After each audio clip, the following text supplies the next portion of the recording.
President Trump has said that he wants America to become energy dominant. He's directing the Department of Energy to bolster struggling coal and nuclear plants, among other things. Legal editor Julie Grant has more from the White House. Energy Secretary Rick Perry told me that there is no resource that can have a more positive impact on America than our energy sector. He was non-committal with me, though, when I asked about a possible bailout of First Energy, something that would affect nuclear power plants and thousands of jobs in our region. The goals are energy dominance and energy independence. We're now shipping to almost 30 different countries on 5 different continents.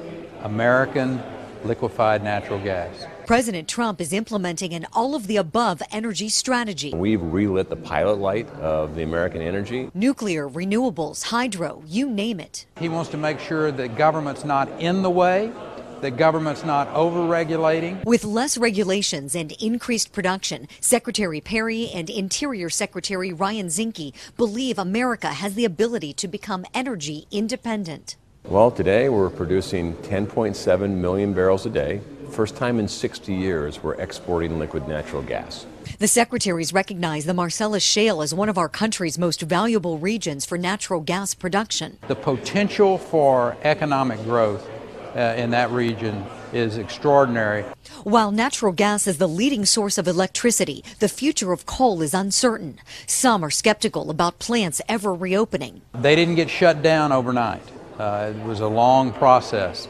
They're not going to come back overnight. President Trump has been calling for the Department of Energy to help bolster struggling nuclear power plants. Secretary Perry was non-committal about whether First Energy's bailout request will be granted after its bankruptcy filing. Some are saying it could cost taxpayers $8 billion. Wanted to ask you, is this likely to happen? If so, is this a good idea, bad idea? Your thoughts? I think the president's idea and where we're headed is a global, if you will, a national strategy to deal with the national grid, a specific company with a specific challenge.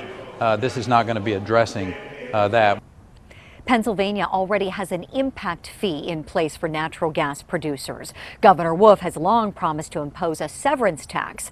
I asked Secretary Perry if he thinks that's a good idea, and he told me, as the governor of Texas, he learned that if you overtax, over-litigate, and over-regulate, people will leave your state.